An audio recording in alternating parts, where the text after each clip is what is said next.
brought to you by stationhousecoffee.com and Amazon Prime. What you manifest in your mind, you can bring to reality.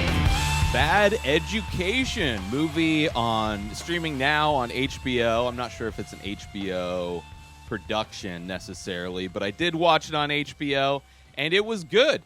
Recommended by one of the many movie podcasts I listen to on a regular basis. And there's just not a whole lot of new movies coming out right now. Aside from, I guess, last week or a couple weeks ago, Extraction came out. But anyway, Bad Education, a movie based on if I was going to choose a movie to watch based on posters, I would never watch this movie. I mean, you're seeing it behind me right now. Hugh Jackman and let's see, what's her name?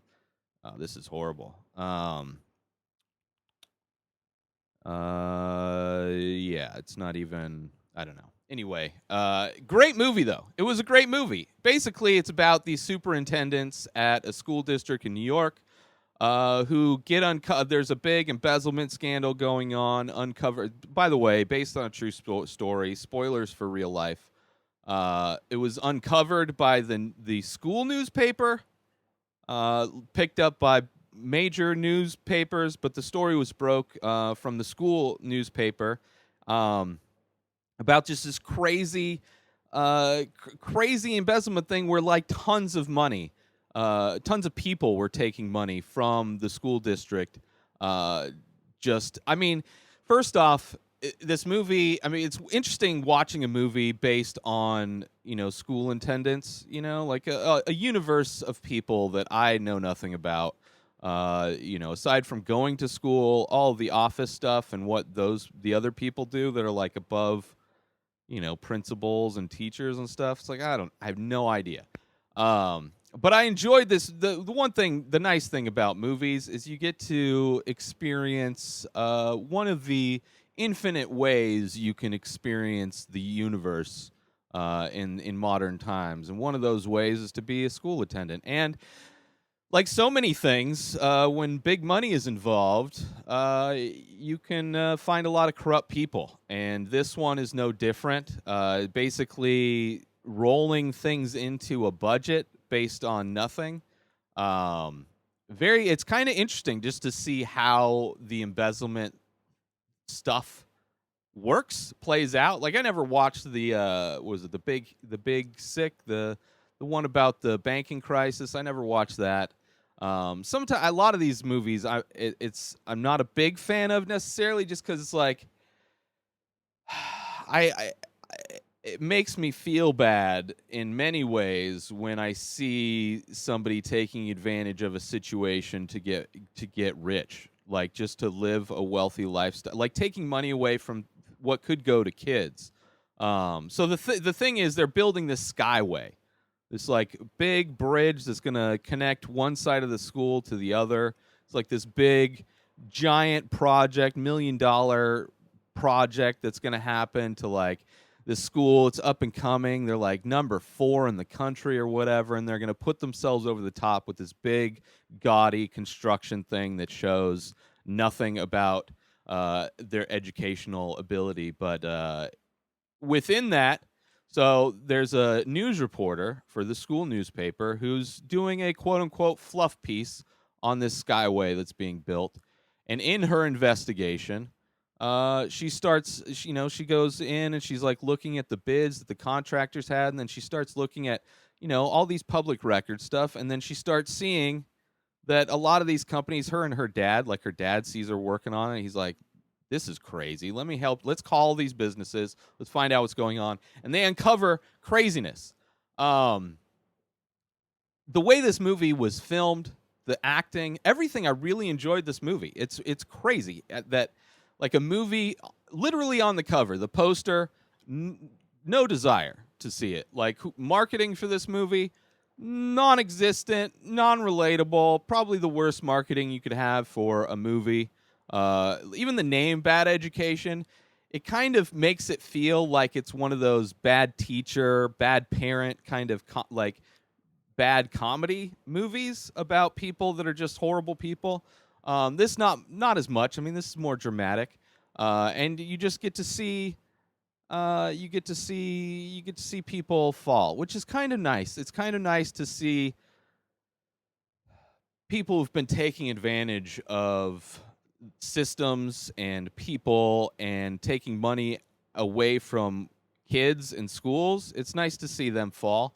But the way this movie was shot was beautiful. It had a lot of Ken Burns style shots, a lot of just locked off slow pans, which I really enjoyed. It really helps, especially with a movie where you're just listening to people have conversations in, boring office rooms and such. Generally, it helps give some style to what could easily be a very visually boring type of a movie.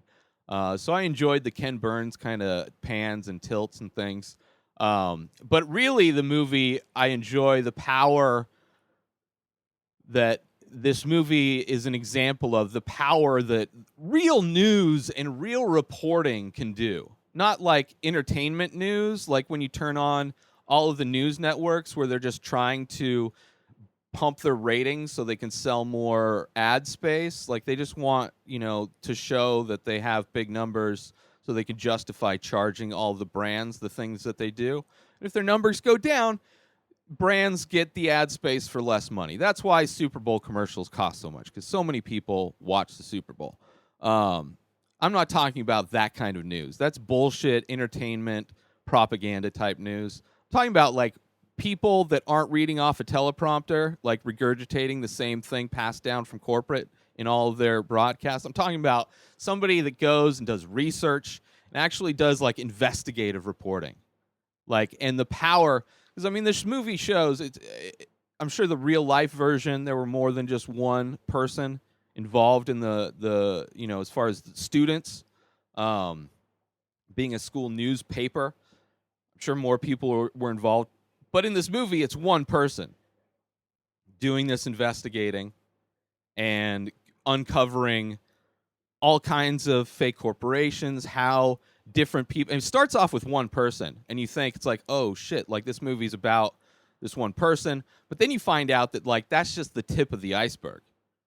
Like, one person gets busted. She's being ridiculous, driving, like, a fancy sports car, custom plates, lives in a mansion.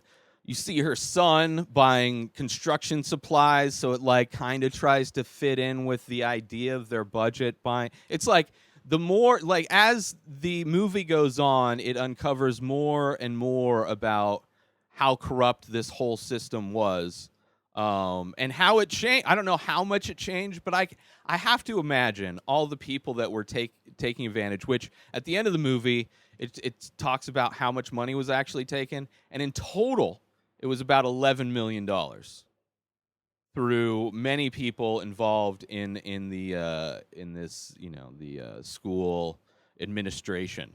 So it's like at least those people stopped. I would imagine their people that didn't get caught found a way to do it better, to do it different, right? Just embezzle smart, I guess you could say. Like, it's not like, I'm sure this didn't kill embezzlement, especially in a school district or whatever, but it definitely it uncovered something that never would have been uncovered. This just would have gone on and probably gotten worse. They roll more things into a budget, especially as the reputation for the school grows. They're able to, spend more, and where that spending goes, that's the thing, man. It's like how people can hide money, like having a smart accountant or something. It's ridiculous. And the fact that, like, some people are able to hide it. Like currently, our president, nobody's seen his... we don't know where his money comes from. Guaranteed it's not legitimate money. Guaranteed you don't hide something this strongly if you're all in the up and up. But yeah, Bad Education, surprisingly good. Hugh Jackman's character is great. All the characters are great. The story's great. The kind of the overall like message about the power and how corruption can be overturned by anyone. It's just, I really enjoyed this movie. It really surprised me. I highly recommend it. Go check it out if you have HBO. Otherwise, it might be on other streaming services. Don't be fooled by the boring cover. Watch it. Bad Education. Be sure to support our sponsors, stationhousecoffee.com and Station House Coffee on Instagram for small batch, single origin, premium coffee brewed in Vermont, shipped directly to you. Support small business, order coffee, amazing coffee from stationhousecoffee.com, and follow Station House Coffee on Instagram. Also, Amazon Prime. Get 30 days free of Amazon Prime. Go to my link, inspireddisorder.com/prime, to get your 30 days free. Amazon Prime. Instantly watch thousands of movies and TV shows. Borrow Kindle books. Unlimited free. 2-day shipping. inspireddisorder.com/prime is where you get your 30-day free trial of Amazon Prime. inspireddisorder.com/prime. Sign up now. New episodes come out every single day. Subscribe on IGTV, YouTube, and everywhere else podcasts are found. Go buy my artwork and merchandise, now available over at inspireddisorder.com. Follow this show on Instagram at Ray Taylor Show. Have a wonderful day, everybody. Peace out!